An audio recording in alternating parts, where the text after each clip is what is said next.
আমরা একটি স্বাধীন বাংলাদেশ, আমাদের দেশের জনগণ সরকার পরিবর্তন করেছে, কিন্তু আমার দেশের প্রতিবেশী একটি সরকার এই সরকার পরিবর্তনকে সাধারণভাবে নিতে পারছে না। এটা খুবই দুঃখজনক।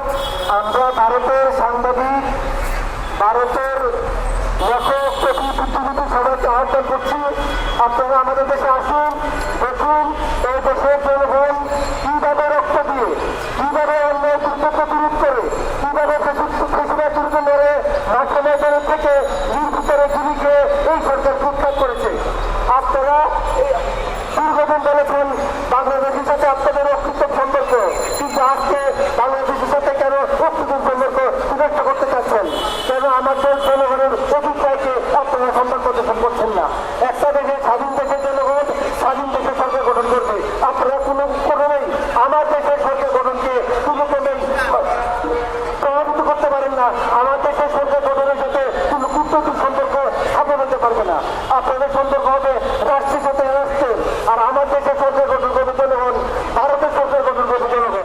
সুতরাং জনগণের সাথে জনগণের সম্পর্ক, রাষ্ট্রের সাথে রাষ্ট্রের সম্পর্ক চাই।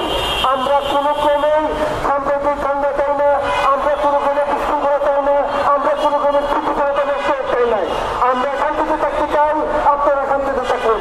আমাদের বিরুদ্ধে মিথ্যা গুজব এইসবকে আপনারা পরিহার করুন। বাংলাদেশে এসে দেখে যান কিভাবে সাম্প্রতিক সম্পত্তি রক্ষা হচ্ছে। আমাদের ঐতিহ্য হচ্ছে সাম্প্রতিক সম্পত্তি রক্ষা করা। আমরা এখানে কোনো সাম্প্রতিক সম্পত্তি নষ্ট হচ্ছে কোনো চক্রান্তকে আমরা হতে দিব না। আপনারা আমাদেরকে সহযোগিতা করুন, আমরা আপনাদেরকে সহযোগিতা করবো। আমরা বাংলাদেশ স্বাধীন থাকবে, আপনারা ভারত স্বাধীন থাকবে। আপনারা আমাদের পতাকাকে সম্মান করবেন, আমরা আপনাদের পতাকাকে সম্মান করবো। এই হবে আপনাদের সাথে সম্পর্ক। সম্পর্ক হবে মর্যাদার সাথে মর্যাদার, সম্পর্ক হবে রাষ্ট্রের সাথে রাষ্ট্রের। কোনো সম্পর্ক ব্যক্তির সাথে হতে পারবে না। সম্পর্ক হবে রাষ্ট্র থেকে রাষ্ট্রের, জনগণের সাথে জনগণের। আপনারা এসে দেখে যান